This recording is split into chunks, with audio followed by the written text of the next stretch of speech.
Minhas saudações a todos os participantes desse Congresso de Literatura Católica. Agradeço o convite que me foi gentilmente endereçado pelo Joel Aroz e os organizadores para poder estar aqui. Eu sou o professor Sandro Alex Simões, vou falar hoje sobre o tema Quem Ama Mais Que Muito, os Homens, o Mundo e a Cruz, na homilética do Padre Antônio Vieira, e quero, desde logo, dizer a todos que o curso dessa conferência vai ser encaminhado por escrito aos organizadores e vou, portanto, dividi-la entre a leitura na maior parte dos trechos desse artigo, deste ensaio, e algumas explicações pontuais.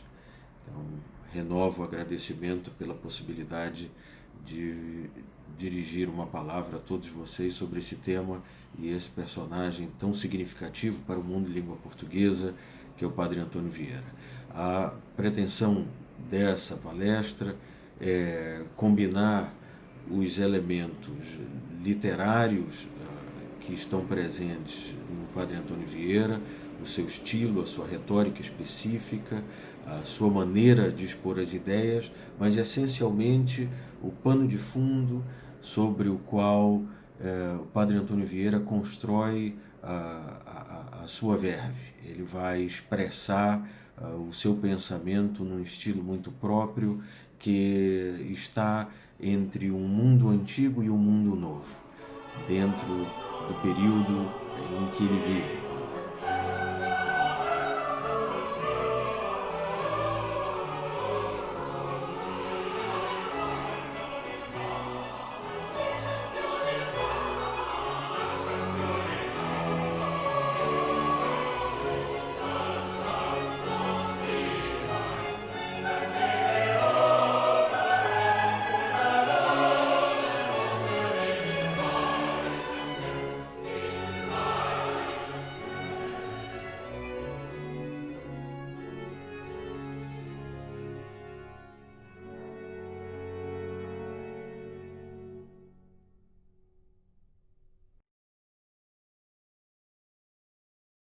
A vida de Antônio Vieira atravessa praticamente todo o século XVII, um século tumultuado, especialmente na Península Ibérica, particularmente para Portugal, pressionado por diversas tensões de natureza bélica, vivendo novamente um momento extremamente delicado de extinção ou de vias de extinção, recém-saído do período muito tumultuado da União Ibérica, mas às portas novamente com o período da sua dissolução, com o perigo da sua dissolução, nas tensões com a Holanda, com a França, com a Inglaterra e com a própria Espanha.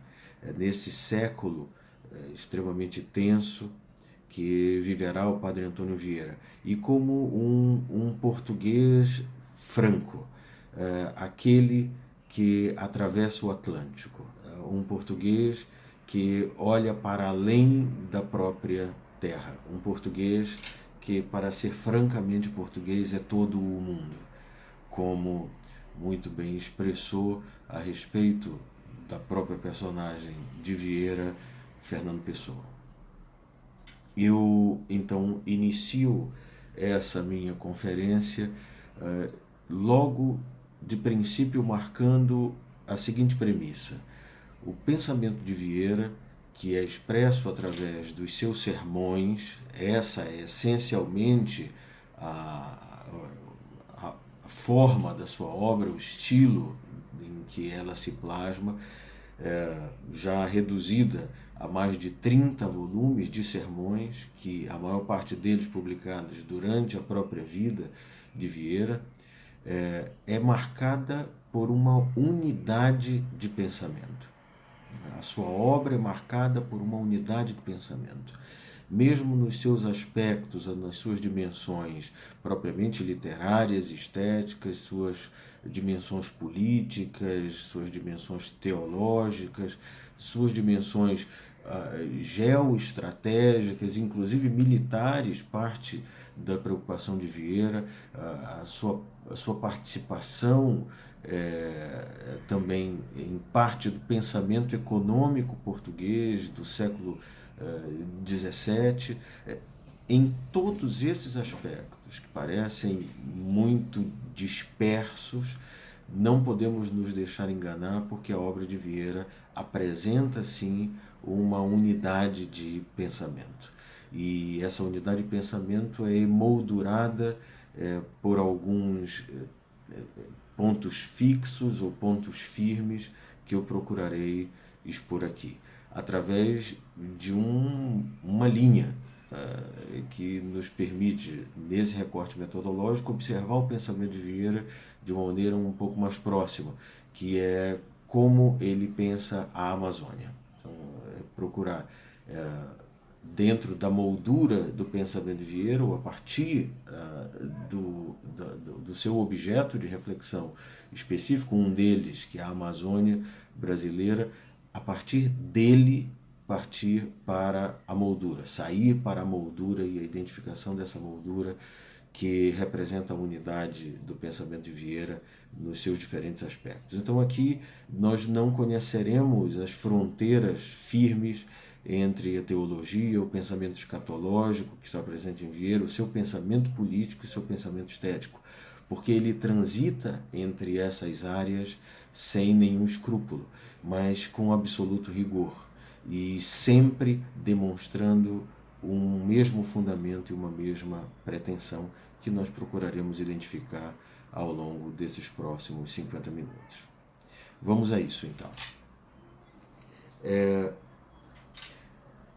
A proposta com que essa conferência procura trabalhar especificamente em relação ao pensamento de Vieira e aos sermões de Vieira que tocam o Brasil e de maneira mais próxima a Amazônia, é que as representações sobre a Amazônia que se encontram tradicionalmente em diversos autores de diversas épocas históricas têm em Vieira também um espaço, que é a representação da Amazônia enquanto um vazio.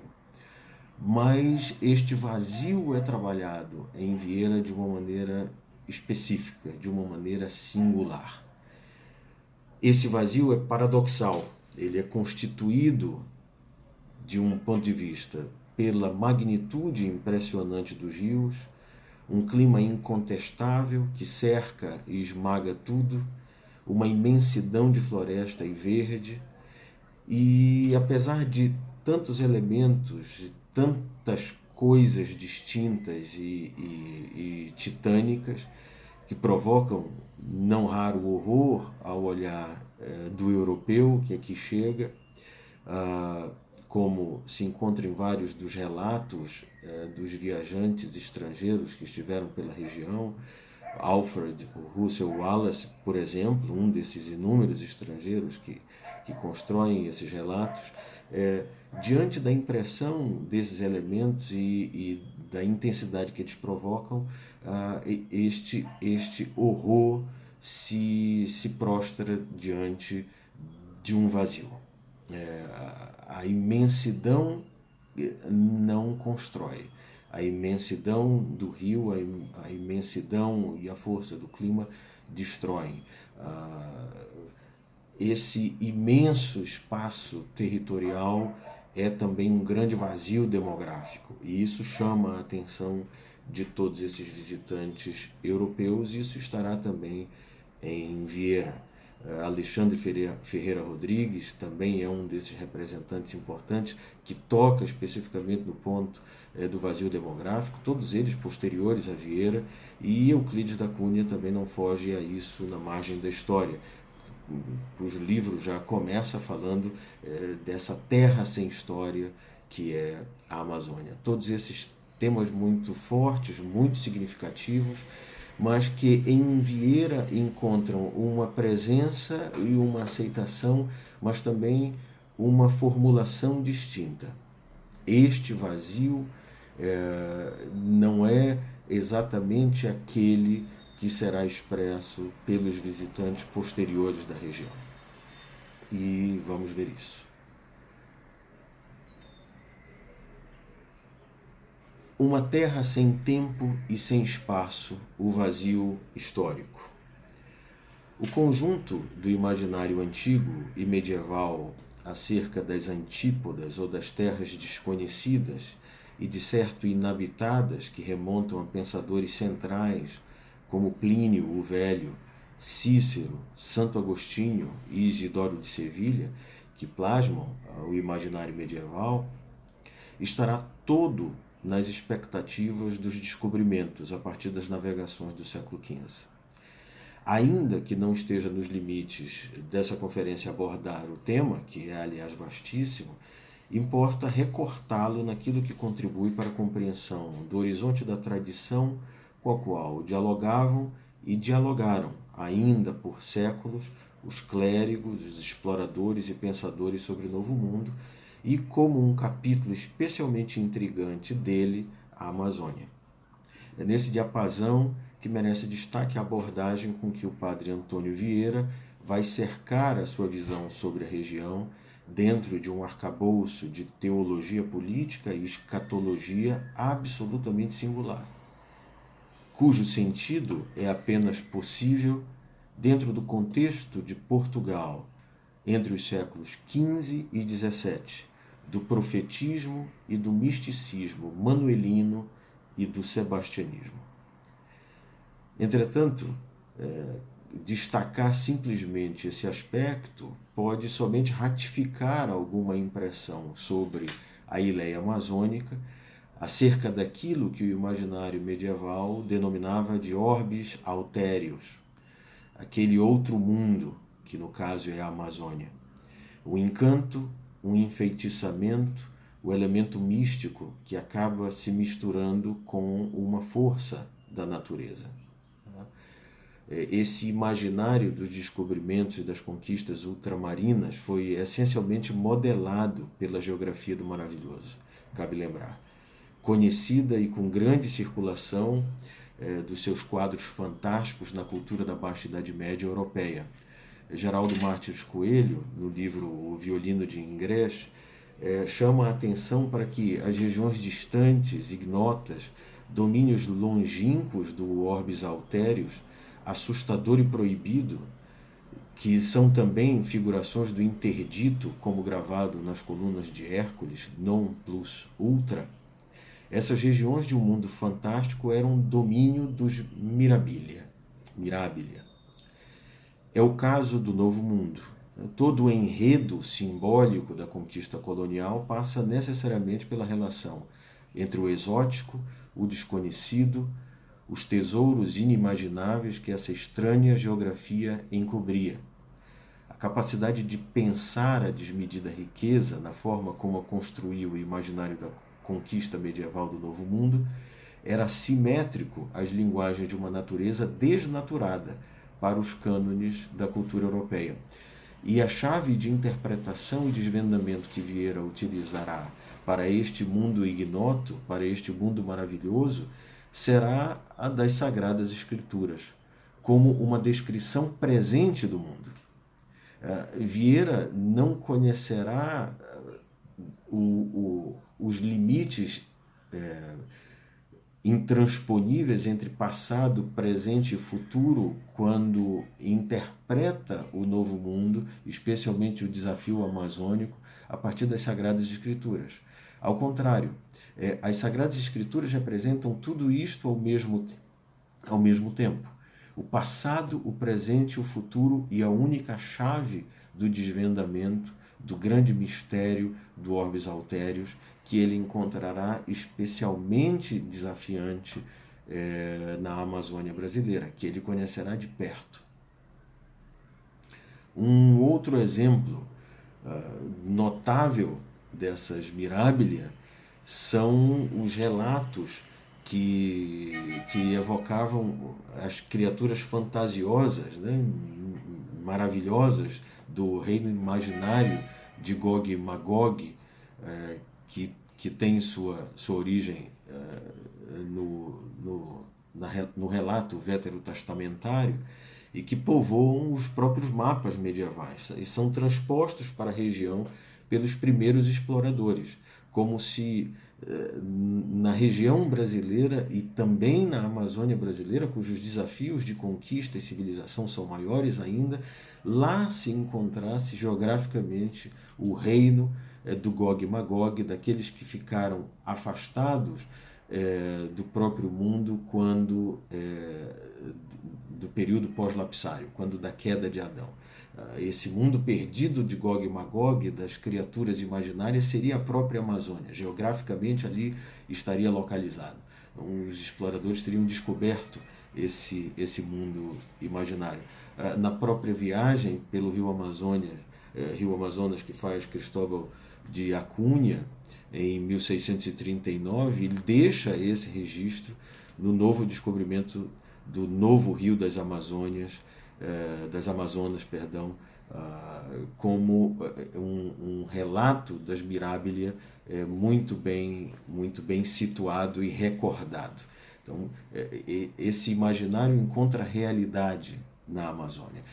É com esse tipo de fantasmagoria, é com esse tipo de olhar que muitos desses viajantes aqui chegam, e isso está tributado também, é um legado que está no olhar sobre o Padre Antônio Vieira, dentro do relato do Padre Antônio Vieira e da sua visão sobre o mundo amazônico. É uma informação com a qual precisamos contar.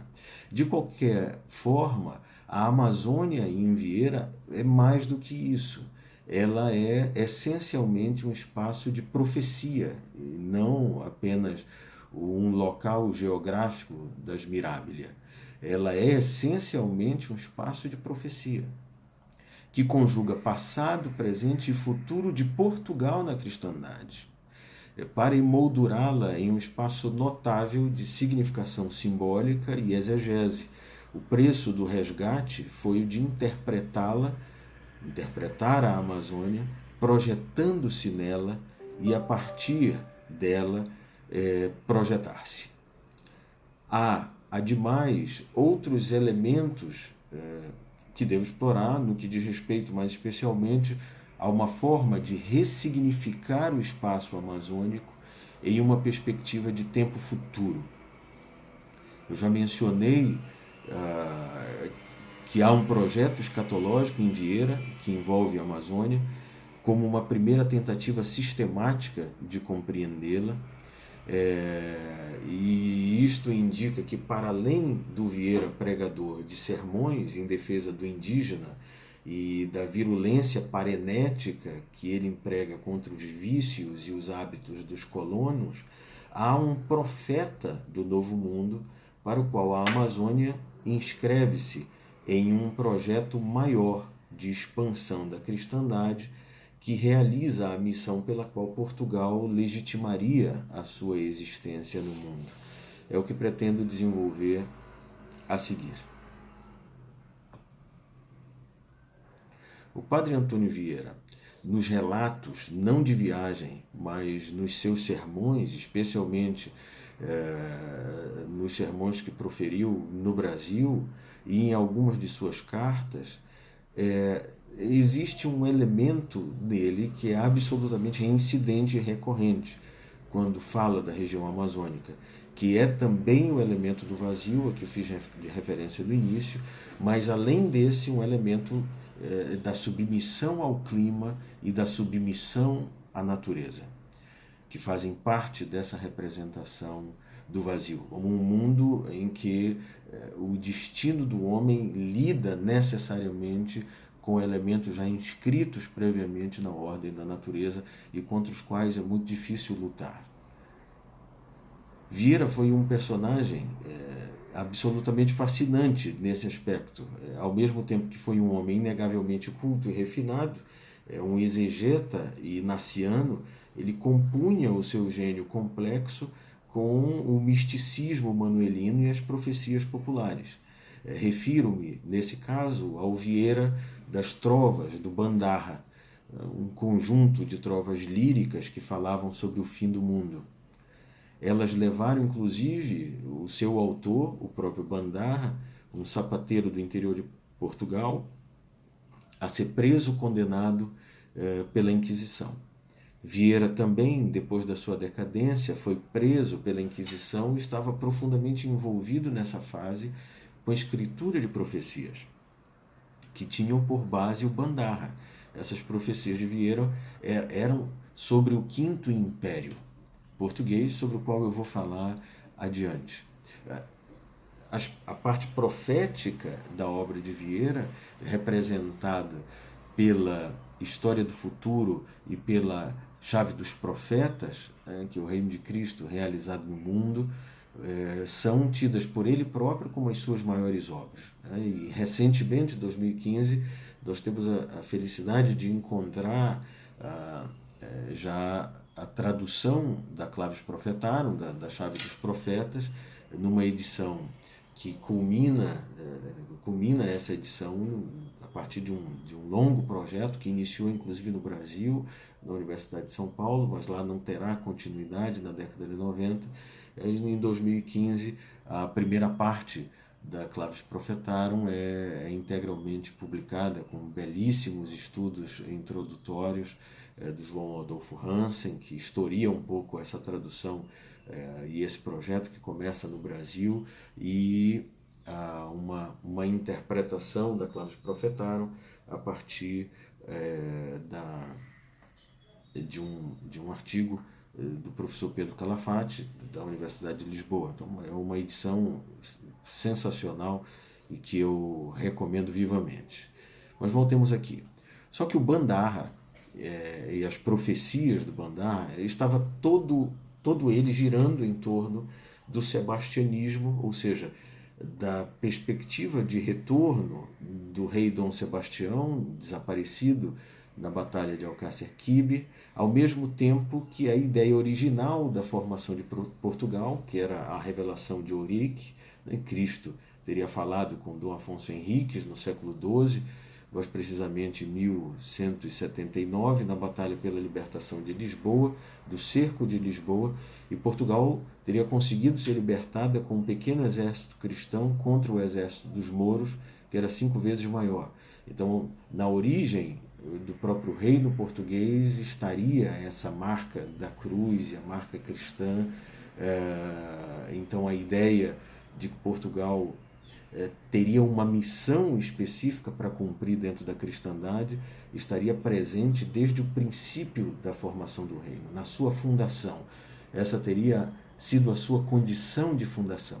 Exerceu um papel relevante na cristandade no mundo, e Vieira é tributário profundamente dessa ideia, e o sebastianismo está impregnado dessa perspectiva missionária e fundacional do reino. Dessa forma, atribui-se à fundação de Portugal um sentido místico grande, o que se reforça quando o rei Dom Afonso Henriques morre um ano depois, depois de ter libertado Lisboa, como se tivesse vindo somente para essa libertação, para fundar o reino, e aí a sua missão estaria esgotada. Daí, desde a origem, criou-se todo um misticismo ligado à história política de Portugal, que vai se reforçar mais nessa história também com Dom Sebastião, adquirindo um sentido de teologia política que estará intensamente presente na hermenêutica da história no padre Antônio Vieira. Na obra que Vieira escrevia já nos porões da Inquisição coimbrã, Clavis Profetarum, De Regnum Christi in terris consumato, do qual se conhece excertos, mas agora felizmente traduzidos e reintegrados num primeiro volume pela Universidade de Lisboa, são evidentes os elementos do milenarismo que estava presente na cultura portuguesa antes do Bandarra, ainda no reinado de Dom Manuel, como também atesta o Inocêncio Mártires Coelho, que aqui eu cito de maneira literal. Explica Coelho. O misticismo manuelino, anterior à revelação do Bandarra, já augurava o futuro, materializando esse corpo místico universal, católico, o espaço cósmico sujeito a uma e mesma palavra, o império pontifical e politicamente lusitano, profecia e destino crístico de Portugal. O pano de fundo desse império, almejado como teologia política, representava-se como referencial empiricamente construído pelos novos cenários espaciais e antropológicos que a expansão ultramarina revelara. Assim, mesmo que profético, messiânico e milenarista, o Quinto Império foi pensado por Vieira como uma possibilidade histórica buscada à própria história de Portugal, ainda que revestido de um finalismo criptológico, ao qual serviu à perfeição a formalização do texto barroco e a teatralização da sua retórica. O triunfo último do verbo consumaria a história e o futuro, inaugurando os 1000 anos de felicidade sobre a terra com a humanidade finalmente reconciliada, assumindo a forma profetizada pelas Escrituras, a universal Imago Dei. O profetismo de Vieira sucede e transcende em alguma medida o foco dos sermões com as diatribes contra os colonos a respeito da escravidão indígena. Contudo, da maneira como entendo, igualam-se no resultado hermenêutico. A obra de Vieira em relação à Amazônia busca compreendê-la segundo um projeto anteriormente definido em relação a ela. E o desafio que se impõe a partir disso é o de lidar com as dificuldades muitas vezes inesperadas e imprevisíveis da empresa colonial e catequética. O projeto catequético tridentino e as dificuldades específicas da colonização no que toca ao norte da Amazônia brasileira, ao norte da colônia brasileira, perdão, é que diversamente da complexidade da economia açucareira do Nordeste, a Amazônia apresenta-se muito mais simples e ao mesmo tempo infinitamente mais obscura e enigmática. Na sua imensidão, nada há que possa ser descoberto senão cedendo ao convite assustador de embrenhar-se para dentro da mata fechada. A economia é dependente da mão de obra indígena também por essa razão, dado que apenas o elemento nativo possui as chaves da leitura da mata, que se para ele é natural, para o europeu é misto de imaginação milenar e de confusão. É sintomática na interpretação de Vieira a respeito da diversidade das línguas nativas que quanto mais o colono envereda pelos caminhos dos rios da região, encontrando diferentes povos onde antes parecia haver tão poucos e tão parecidos, dá-se a descoberta de uma imbrincada teia de línguas que tanto obstaculiza a tarefa catequética. E isto é visto por Vieira como o signo da divisão, que simbolicamente é o preço do pecado original, do qual o selvagem também precisa ser resgatado. Essa Babel, o Amazonas e os seus tributários são o rio Babel, como Vieira chama. E daí a importância profética da catequese e do resgate missionário desses índios, cuja parecença é simplesmente a superfície das coisas.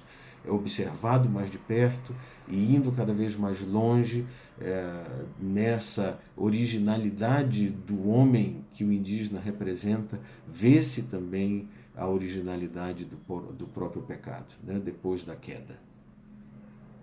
Então não há a perspectiva aí de um resgate do homem original antes da queda.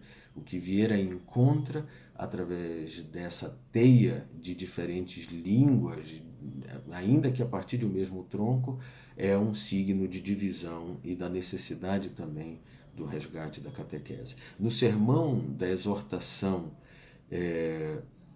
primeira em véspera do Espírito Santo, Vieira menciona as 3 torres em Babel, dos apóstolos e de Santo Inácio para articular o seu raciocínio. Sobre isso, eu cito uma interpretação muito inteligente que faz a Maria de Tupiaçu a respeito desse sermão. Diz ela que a relação substitutiva ou equivalente que interliga a Deus, que castiga o infiel da primeira Babel, os apóstolos que espalham a palavra de Deus pelo mundo e Santo Inácio, que funda a missão de continuar, de espalhar a sementeira da palavra de Deus onde quer que seja, mas sobretudo na Babel amazônica, é a patente vitória do bem. Babel é a desordem, o caos, a voz, o sentido que se perde, o pecado em concreção, cujo desmantelamento, destruir e confundir, representa a paralisação da força do mal, ilustração universal, atemporal, reduplicativa do nefasto, o estorvo aos princípios divinos, estorvo que, apesar do avanço da missão, toma fôlego e encastela-se no estado do Maranhão e do Grão-Pará, sob o comando da avidez dos colonos, cujo intento principal é arrebanhar o índio à escravidão, distanciando-os das searas cristãs. Assim pode-se compreender a permanência do elemento antagônico, arraigado na atemporal Torre de Babel, reenraizando-se, na datada província do norte do Brasil. O grande desafio de Portugal em criar um quinto império estava em como resolver essa questão da terra fora do tempo e do espaço, que era a terra da floresta da Amazônia. De alguma maneira, e é isso que eu quero assinalar mormente aqui, é que a criação do Quinto Império, de alguma forma, dependia da superação desse desafio, que é um desafio essencialmente civilizatório, teológico, escatológico, ligado, portanto, à própria missão de Portugal dentro da cristandade e do mundo. É com esse sentido que Vieira retorna do Brasil depois de um período de altos e baixos, né, de glórias e também de grandes fracassos na sua vida diplomática, dos primeiros 11 anos que esteve continuamente em Portugal, muito próximo da corte de Dom João IV, como seu principal conselheiro e pregador real. Quando Vieira retorna ao Brasil e depois recebe a incumbência de ser o provincial dos jesuítas na terra e posteriormente de visitador, essa ideia grandiosa não sai da sua cabeça. Há uma missão de Portugal que se espelha também, ou tem como espaço de desafio a Amazônia brasileira. Nessa altura, no pensamento de Vieira, é que se encontrarão sebastianismo, a colonização amazônica e o milenarismo. O milenarismo é entendido, portanto, como esta crença popular que vai se misturar em particular proporção em Portugal com o sebastianismo, que fala sobre os 1000 anos depois do domínio de Satanás, os 1000 anos do reino de Cristo na Terra, o império de Deus na Terra. É uma crença que se inicia nas profecias de Daniel. Esse milenarismo vem de uma exegese específica da profecia de Daniel, quando decifra o sonho de Nabucodonosor. Todos os reinos da terra terão fim e após isso 1000 anos de domínio de Satanás, e depois desses 1000 anos do império de Deus na terra. Haverá um quinto império que será este império de Deus na terra. Em Portugal, e especialmente no pensamento de Vieira, a combinação desses 3 elementos é decisiva para que nós possamos entendê-lo e entender a moldura dentro da qual o seu pensamento se dá. há uma perspectiva milenarista, tradicionalmente europeia, que fala sobre a vinda de um quinto império, o império definitivo, o império de Deus na Terra, até o julgamento final, com o sebastianismo, que é a esperança de que Portugal renasça com a vinda do rei Dom Sebastião, não da figura física do rei, mas sim desta figura do reino português redivivo, superada a expoliação e o domínio espanhol, mas a conquista amazônica. Dentro da expansão ultramarina portuguesa, o aspecto específico do desafio que a Amazônia representa e que, se superado, cria-se a possibilidade real do Quinto Império. De uma maneira quase criptográfica, mas também de desafio civilizatório, Vieira vê nesse desafio e na superação dele uma escatologia que caracteriza a sua teologia política muito específica. E que na história do pensamento sobre o Brasil, não necessariamente do pensamento brasileiro, que não quero lidar com esses cânones anacrônicos aqui, mas no pensamento sobre o Brasil envolve particularmente a Amazônia, o que não é comum quando se pensa sobre o Brasil, ou quando se rastreia o pensamento a respeito do que é o Brasil e do que significa o Brasil no pensamento português. Que haja em Vieira a preocupação muito singular com os desafios que a Amazônia representa dentro dessa teologia política e no seu projeto escatológico, na sua exegese a partir dessa escatologia que combina os elementos do sebastianismo, do milenarismo com o viés da colonização. Tudo isso é recuperado, né, por Vieira durante o período da restauração, com Dom João IV, a partir de 1640. E ele vê com a restauração portuguesa esse império português, o quinto império que ele estava aguardando, a possibilidade da sua realização. Era um império milenarista, a restauração do cristianismo católico, porque os portugueses nasceram sob esse signo, e agora um império que está se espalhando pelo mundo inteiro, porque os portugueses estavam em todos os continentes. Um povo e um reino que tinha sido fundado sob o signo da cruz, que consegue escapar da expoliação e do domínio espanhol e que se restaura já estando no ultramar. Então, para Vieira, tudo fazia muito sentido. O que está acontecendo com os portugueses, por uma missão muito específica, é o Quinto Império. Depois dos 4 impérios terem acabado, os fenícios, hititas, babilônicos e os romanos, agora é o Império Português sob o signo da cruz. No Brasil, a profética do Padre Vieira deu-se particularmente envolvendo Grão-Pará e Maranhão. Porque o desafio do Grão-Pará e Maranhão, já me referi a isso várias vezes aqui, era particularmente civilizatório.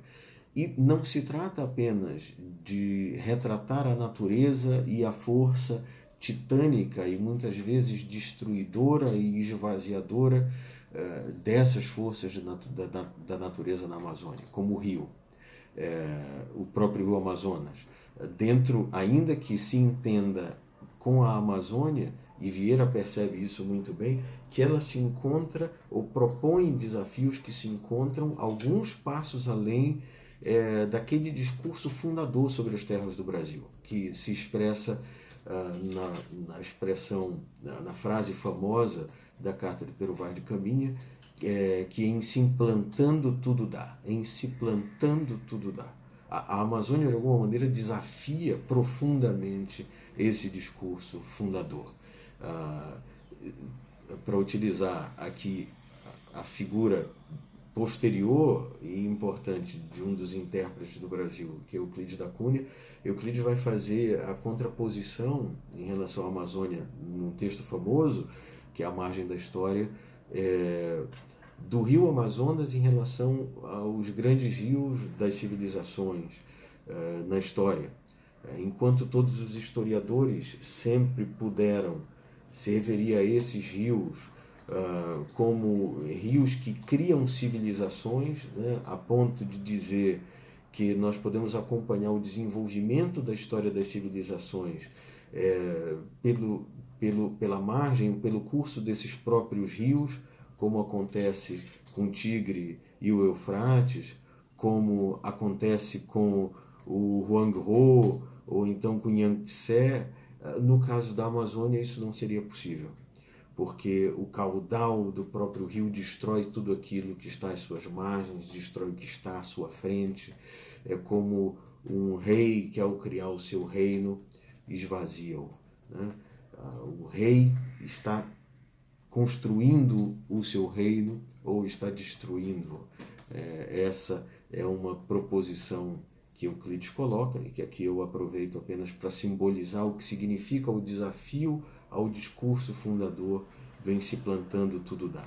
Entretanto, é exatamente nesse espaço e diante desses desafios naturais, deste vazio que aí se cria e dessa profunda dispersão, que Vieira vê o desafio do projeto civilizatório e a escatologia do Quinto Império. Mas além desses aspectos naturais, como eu estava a dizer, há ainda a questão do colono e dos vícios, né? E esse é um dos aspectos muito frequentes nos discursos e nesta parenética, nos sermões e na parenética do Padre Vieira. Vamos a isso. Nesse caso, porém, há um outro foco. Há uma teologia política que circunscreve a obra de Vieira, que significa sua visão da Amazônia a partir de uma visão escatológica. Vieira afirma o problema como desafio civilizatório diante de uma natureza tão poderosa e tão titânica que força os habitantes para irem a uma outra direção, completamente diferente dessa suposta direção civilizatória. Estou querendo dizer o seguinte, que o clima quente, as enormes distâncias, a sensação de abandono e de impotência diante dessas forças titânicas da natureza fazem com que nós tenhamos mais suscetibilidade a elementos instintivos. Nós acabamos dominados pelos instintos estes da natureza, a qual acaba soterrando a todos. Então a desordem dos instintos, a lassidão, o abandono sensorial que atinge os indígenas, mas que são mais graves nos colonos que aqui estabeleceram-se, são recorrentes nas acusações de Vieira. No notável sermão de Santo Antônio aos Peixes, que foi feito no Maranhão, um dos mais famosos da homilética de Vieira, ele pretexta falar aos peixes do mar para destacar as mazelas e os vícios dos colonos. Chama particular atenção ao personagem bíblico de Jó, que Vieira relaciona ao peticionante da justiça, que lembra muito alguns personagens da literatura amazônica, como o célebre Valentim, do romance Safra, de Abegoar Bastos. Mas diz aqui Padre Antônio Vieira, abrindo aspas: olhai, peixes, lá do mar para a terra. Não é isso que vos digo. Vós virais os olhos para os matos e para o sertão, para cá, é para a cidade que é vez de olhar. Cuidais só que os tapuias se comem uns aos outros, muito maior açougue é o de cá, muito mais se comem os brancos. Vede vós que todo aquele bulir, vede todo aquele andar, vedes aquele concorrer às praças e cruzar as ruas, vedes aquele subir e descer as calçadas, vedes aquele entrar e sair sem quietação nem sossego? Pois tudo aquilo é andarem buscando os homens como hão de comer e como hão de se comer. Morreu algum deles, vereis logo tantos sobre o miserável a despedaçá-lo e comê-lo. Comem-no os herdeiros, comem-no os testamenteiros, comem-no os legatários, comem-no os credores, Comem-no os oficiais dos órfãos e os dos defuntos e dos ausentes. Come-o o médico que o curou ou ajudou a morrer. Come-o o sangrador que lhe tirou o sangue. Come-o a mesma mulher que de má vontade lhe dá para montar-lhe ao lençol mais velho da casa. Come-o o que lhe abre a cova, o que lhe tange os sinos e os que, cantando, o levam a enterrar. Enfim, ainda o pobre defunto o não comeu a terra e já o tem comido toda a terra. Já se os homens se comeram somente depois de mortos, parece que era menos o horror e menos a matéria de sofrimento. Mas para que conheçais a que chega a vossa crueldade, considerai peixes, que também os homens se comem vivos, assim como vós. Vivo estava Jó, quando dizia: Quare persequimi me, et carnibus meis saturami. Por que me perseguis tão desumanamente vós que estáis comendo vivo e fartando-vos da minha carne? Quereis ver um Jó destes? Vede um homem desses que andam perseguidos de pleitos ou acusados de crimes e olhai quantos o estão comendo.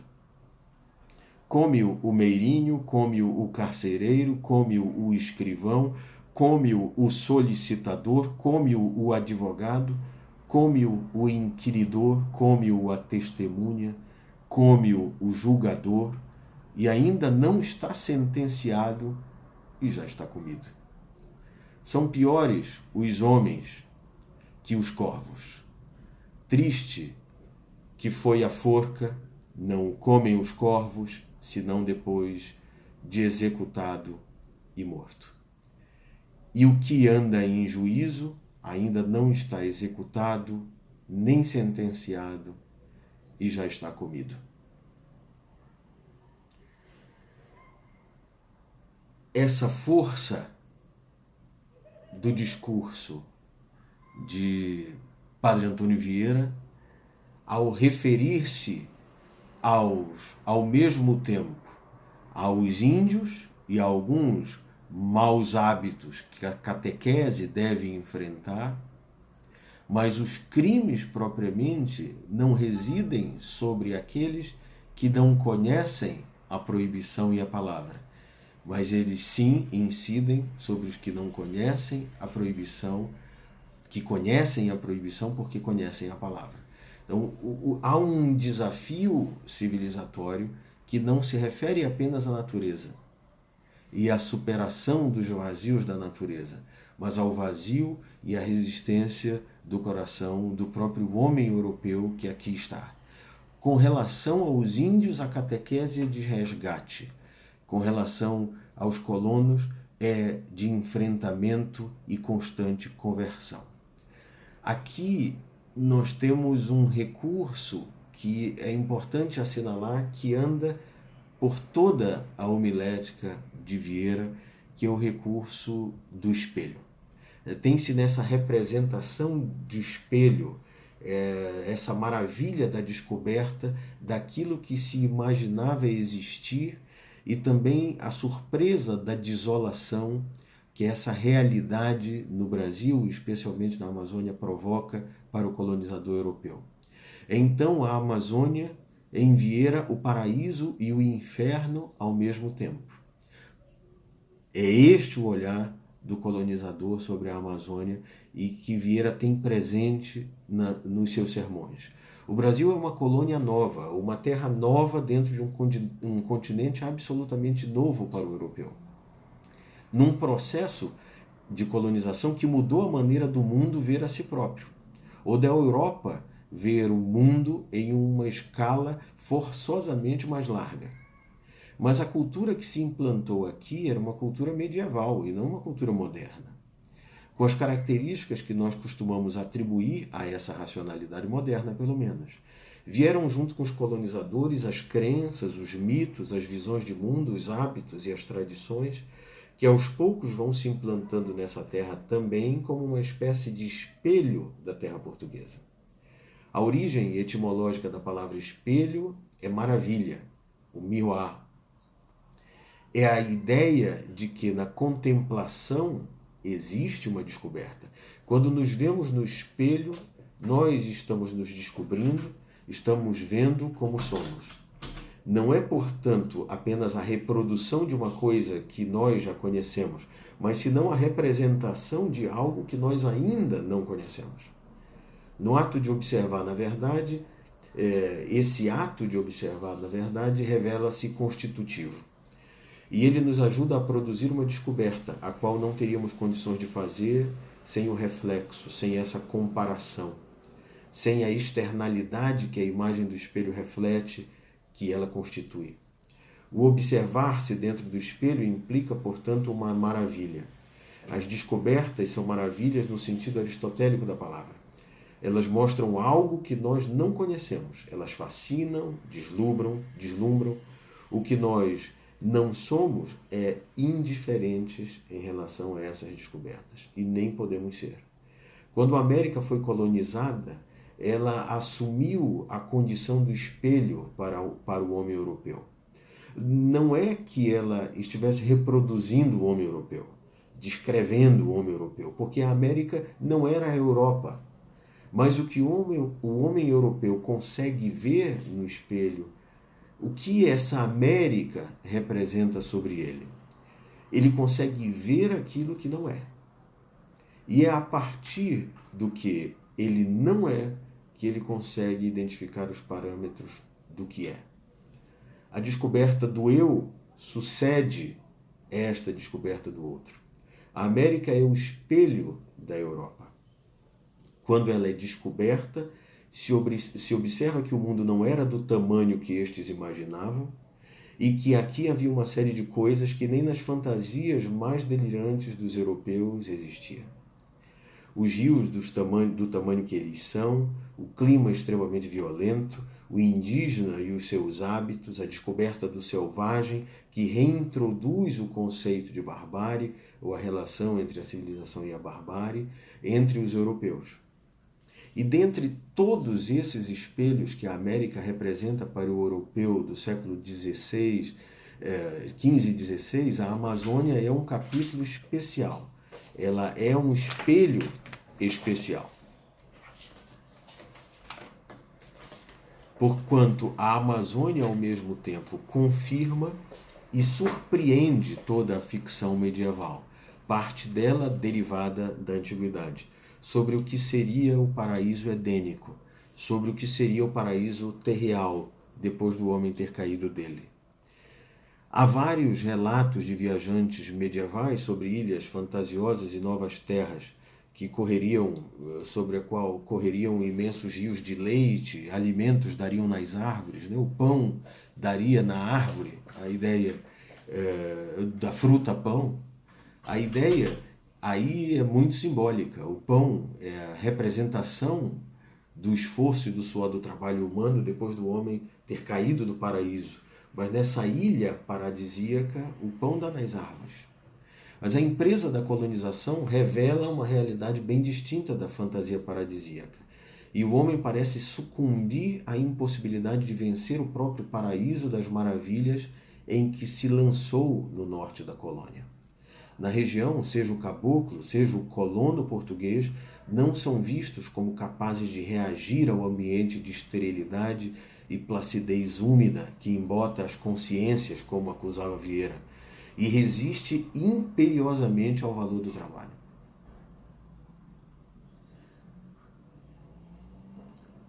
Volto aqui a reencontrar-me com esses temas dos sermões do Padre Vieira. A realidade do homem da colônia é dura e lastimável em diversos aspectos. O índio não é o bom selvagem, mas a alma que está perdida e desafia a habilidade da missão catequética. O índio tem também consigo o signo do pecado original, é idólatra no seu panteísmo e uma prova inequívoca disso é a pluralidade de línguas que os isola mais ao fundo da solidão da terra vasta, no rio Babel, como me referi acima. Contudo, o maior mal está no colono. na lascívia, na sua devassidão, na sua degeneração moral, nas violências contra os mesmos indígenas, os quais, como batizados, deveriam respeitar, segundo a orientação das missões e dos regimentos que lhes eram confiados. Entre uma mixórdia legislativa vinda do movimento pendular da metrópole, da permissividade e vedação da escravidão indígena, afirmava-se na colônia a desobediência institucionalizada pelas câmaras locais. No norte, onde o problema era intenso, a realidade do conflito era cruenta e envolvia, também não raro, uma certa pusilanimidade do clero. No célebre Sermão da Sexagésima, Vieira acusa os pregadores pelo pouco esforço na coerência da missão de conversão dos fiéis. Durante o conflito entre poderes civis e missionários quanto ao trato com os indígenas e autorizações de resgates e descimentos para o aprisionamento e aldeamento dos indígenas, as câmaras pressionavam a corte para obter mais autonomia na gestão do problema. E isso gera inúmeros conflitos com os missionários e os catequéticos. A liderança que os jesuítas assumiram na discussão da questão indígena do século XVII vai obliterar a participação de outras ordens religiosas acirrar o conflito, haja visto o crescente poder que a ordem ignaciana vai alargando junto à coroa. A presença jesuítica no Grão-Pará e Maranhão vai assumir em Vieira o aspecto desse desafio colonizatório a que recorrentemente eu venho me referindo. Uma escatologia e uma teologia política notável, como já referi. Há uma transcendência no seu discurso em que o conflito cruento da política de colonização será compreendido em um quadro mais amplo da disputa atemporal entre o bem e o mal. Agora no Teatro da Amazônia, em que, de um lado, estará o jesuíta investido da autoridade catequética tridentina, na missão de semear a palavra e fazer triunfar o verbo, como expresso no já mencionado Sermão da Sexagésima, e de outro, o colono, degenerado pela cobiça e pela lascívia, abandonado ao sensorialismo da floresta e derrotado pelos obstáculos titânicos da colonização. Da mesma forma, a presença de Vieira na Amazônia, como ele próprio entende, dar-se-á sob o influxo da política da restauração portuguesa após o fim da União Ibérica, em que Portugal pareceu sucumbir ao seu pesadelo mais sôfrego, que consistia em estar soterrado vivo sob a Espanha. Durante o período, o elemento unificador da resistência portuguesa, tanto nas cortes, mas principalmente entre os populares, foi a ideia de que um dia o rei retornasse. E aí já não se está falando propriamente do rei Dom Sebastião, mas da figura pessoal e individual desse rei, que é o Dom Sebastião, mas do retorno, sim, do próprio reino português. E isso se tornou uma crença e um desejo popular de resistência. Permitirá aos portugueses articularem golpes, resistências, estratégias de expansão territorial, principalmente dentro da colônia. Foi o período em que se descumpriu, sob o pretexto da União Ibérica, o Tratado de Tordesilhas. E, portanto, isso marca a expansão para dentro da Amazônia de maneira muito particular. Esse espelho de maravilha de maneira mais insólita é a própria Amazônia e a luta que aqui se estabelecerá. É a esse espelho que eu me refiro particularmente. A luta entre o bem e o mal que Vieira verá acontecendo não no Nordeste, não no sul do Brasil, não nas missões para o sul do Brasil, mas na Amazônia, acontecendo particularmente na Amazônia. O rio Babel, os conflitos e a lascívia dentro da cidade e o desafio escatológico, ligado diretamente ao grande desafio civilizatório de vencer, portanto, este vazio. Me encaminhando aqui para o final, a conclusão a que eu quero chegar e destacar aqui significa basicamente o seguinte: essa simbologia da justiça reinol, que é uma imagem muito distante da vida cotidiana da Amazônia brasileira, particularmente, significará em Vieira uma outra coisa. Essa distância da justiça reinol significa o reino aguardando a sua própria realização na terra, mas que depende essa realização da vitória do bem sobre o mal no contexto catequético que lidera a própria colonização, lidera a ideia de civilização e a simbologia da civilização, do trabalho, da cruz dentro da colônia. Não se pode pensar na implantação da justiça do reino na colônia, na vitória do trabalho na colônia, na integração da língua e na realização da justiça dentro da colônia antes que essa luta esteja definida. Isso estará presente como o pano de fundo, como a ideia que emoldura todo o sermão e todo o pensamento, todo o trabalho a que se dedicou em vida Padre Antônio Vieira. A realização do reino de Deus na terra, que para ele é uma realidade que se espelha na figura do Quinto Império.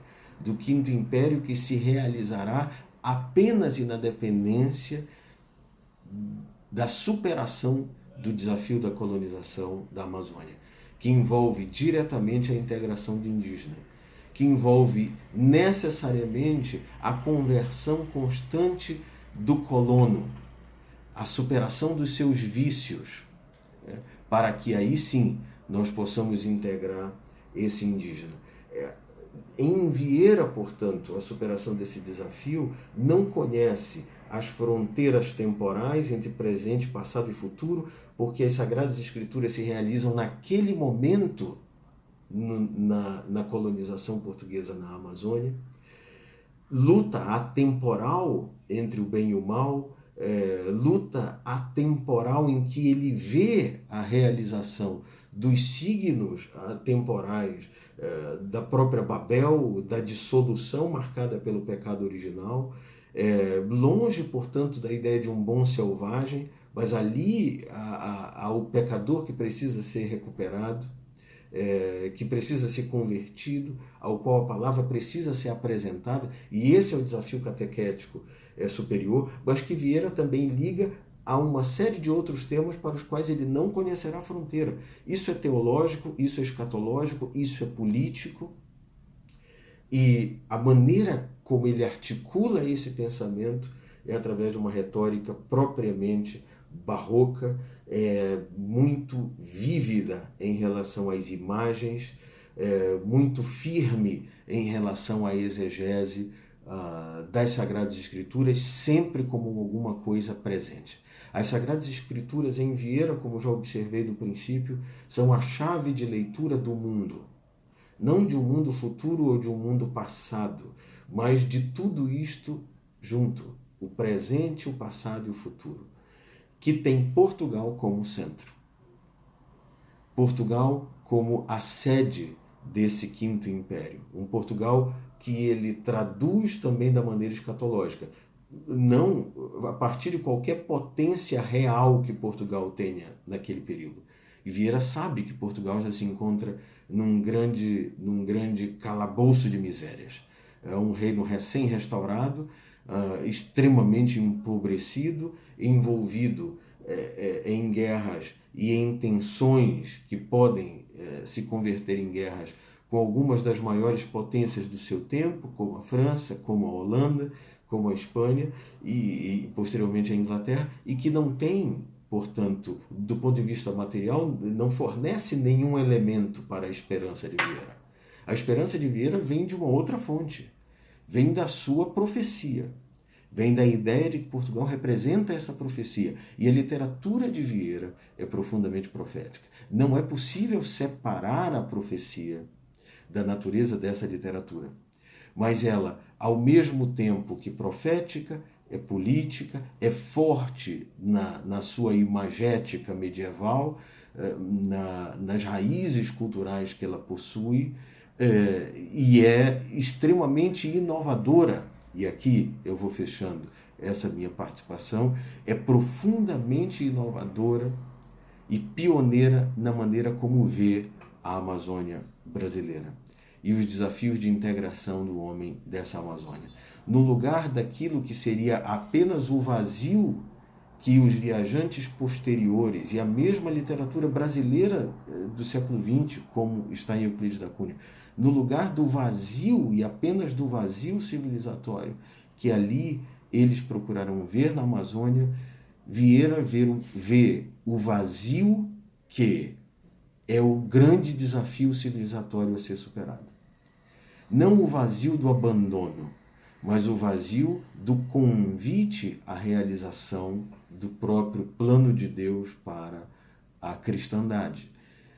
O teatro da luta atemporal entre o bem e o mal, que superado dará a possibilidade de tudo o mais.